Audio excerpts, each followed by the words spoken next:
Hey guys, Helly would keep it dirty off-road. Today we're talking Raptor suspension upgrades on a budget. We're going to go over a couple options, what the cost of those options is, my recommendations and what I run, and a lot of lessons learned based on a couple mistakes I've done.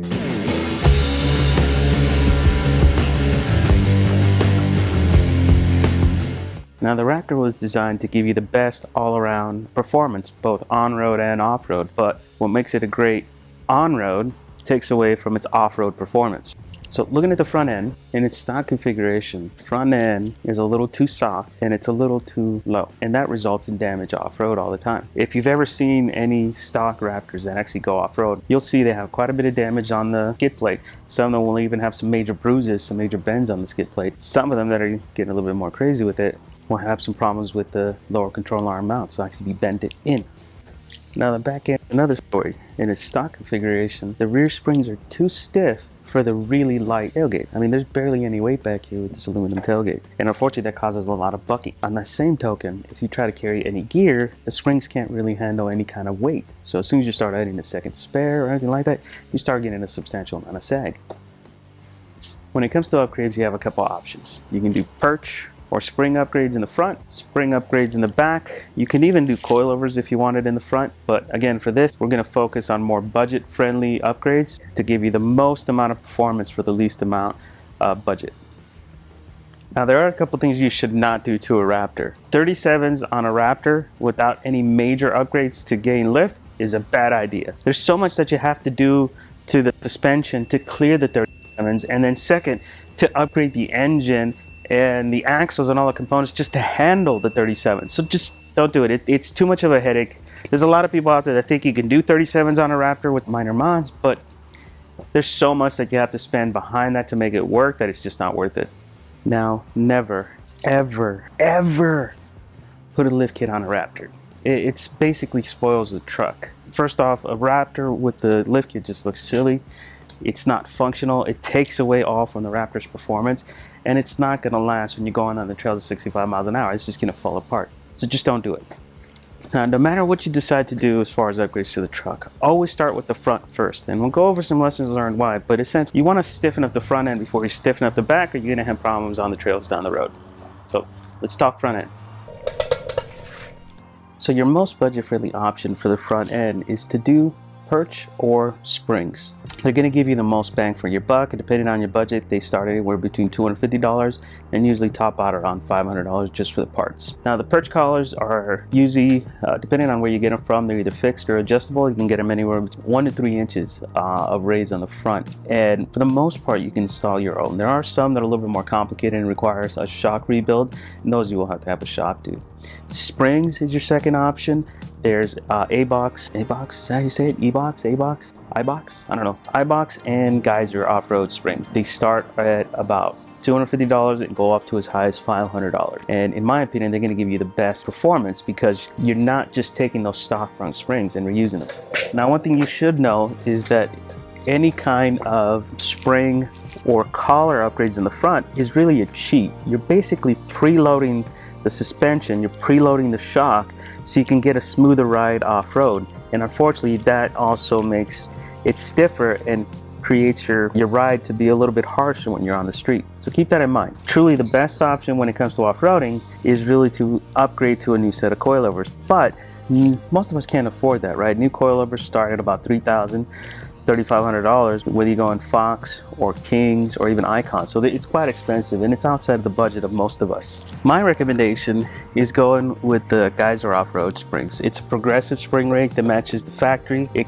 keeps full suspension travel. A perch collar still has to deal with the stock springs that are just too soft. The Geyser off-road spring really smooths your ride off-road, and in turn, for me especially, it's increased my confidence off-road while reducing damage. Another big benefit is it's avoiding the front end from bottoming out. I won't bottom out on jumps. It really protects the lower control arms. And you know, the other option, which is iBox, are really for street trucks. They're too stiff.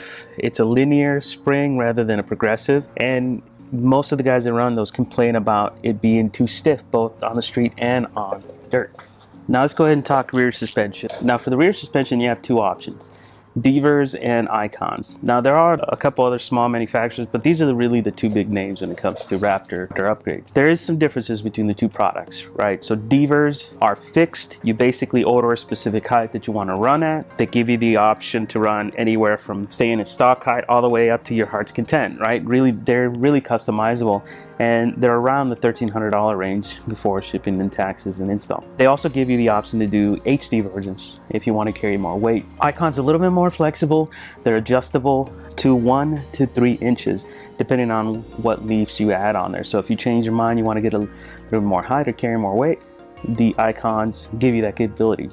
The drawback is you're married to those 3, right? You can only do 1, 2, or 3 inches over. You can't really do more than that. So if you try to go a little bit customized, or you carry a heavy load, or you want to tow with your Raptor, it's not going to be as easy to do it with the Icon. Now there's no shock upgrade option on the back end, because no matter what you go with, if you do brand new Kings or brand new Fox factory series, you have to upgrade the spring. I know $1,300 is expensive, but you know, you have to spend some money on the back end to get it to behave right. Who do I recommend for springs?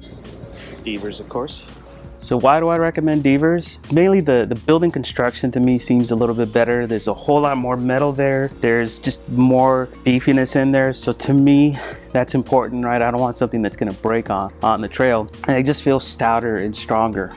Also, Devers has been in business for over 100 years. You know, they have a proven track record with springs, and they're in race trucks. And then lastly, they're customizable. You could basically order them however you like. You can have them set up so that you're 7 over if you wanted to, or get a set that's customized to run under the axle. So it gives you a whole lot more customization options, but you do have to plan ahead with the Devers. Now Devers does have a funky numbering system for their ordering, so hope this helps you guys out. Devers accounts for the factory block to be removed. So all the numbers are based on that. So here's a quick guide to help you guys out to figure out what Devers you should order. So if you want to go with the stock height, you want to go +2s, or on the HD side, HD +1s. If you want to go 1 inch over stock, you want to go with the +3s or HD +2, 2 inches over stock, +4 or HD +3, and so on and so forth. So you guys can kind of figure it out from there. Also, make sure that you plan ahead if you're using a drop shackle. Count for the amount of drop that's going to give you and order your springs accordingly. Okay, so let's go over some lessons learned. From my build and my experience going off-road, you really want to figure out and decide, what is your focus? Do you want to have your Raptor be more an off-roader? Do you want to improve on-road driving? Or do you want kind of a mix of both, right? If you want to mix them both, I would recommend you leave the trunk stuck, because that's what it's going to perform the best for both situations. Regardless of which direction you go, if you're going to do suspension upgrades, always do the front end first. The front end is way too soft, and if you upgrade the back end and stiffen it, it's gonna cause problems down the road. Like what happened to me. I ended up lawn darting in the desert because my back end was way too stiff for a way too soft front end, and it caused a ton of damage. It was a very expensive mistake. Also, make sure you plan ahead. You want to shoot for your truck to sit level at speed when you're going on the trails when you're at full power. That's what's going to give you the ultimate performance. So you want to consider the impact of what you're going to be carrying. If you're going to be carrying tools, your recovery gear, camping gear, water, all of that has an impact on the Raptor because it's so light. So you want to make sure you take that into account and understand how much that suspension is going to sag or droop when you load it up, and how that's going to look when it's off-road, so that you get that level truck. Level truck is key here. That'll give you the best performance. Now, with the Devers systems, I know that fully loaded, the HD kits are going to sag about an inch. So if I get 1 over, it's going to be right at stock height, it's going to be right at level. With the Icons, they sag a little bit more. Depending on your load, they can sag as much as 2.5 inches. So depending on what you get and what leaf pack you add, the Icons will have quite a bit more sag. Alright guys, so I hope this video helps you guys out and plan your next suspension upgrades. I know running my current setup of geysers in the front and Devers in the back has really changed the way off-road. I run faster, I go through the trails more confidently, I've suffered way less damage, and the truck performs so much better off-road. And that was my focus. My focus was off-road, so I'm building my truck for that off-road performance. Another key point is I suffer far less damage, and those of us that off-road seriously know that that's the one constant. Damage is the one constant you're gonna face when you take these things off-road, and I've suffered far less damage with my current configuration, so I highly recommend it. Now, if you're looking for the best deals on any of these products, you know, make sure you do your research. The price can be all over the place. Some of them are consistent, some of them are not. If you're looking for the best deals, I recommend you reach out to my friends out at Offload Alliance. We have Kina, who's Austin Gen 2 on Instagram, or Tyson, who is Do You Raptor on Instagram. Both guys can help you get the best deal on your off-road parts. And so the geysers and the devers, they tend to keep those in stock. You'll have less lead time. Normally when you go with any of these products, especially the devers, they have at least a 4 to 6 week lead time. All right, guys, put any questions you guys may have in the comments. Email me at keepitdirtyoffroad@gmail.com. Let me know if I missed any options. Those guys that are running icons, I really would like to get some feedback from you guys. There's not that much info on the icons out there because they're so new. So I definitely would love to know your feedback, right? What's the performance of those? How do they handle with all the weight? And thanks for watching, guys. Don't forget to subscribe, and hope this helps you guys get out there more often, explore the trails more often, and keep that truck nice and dirty.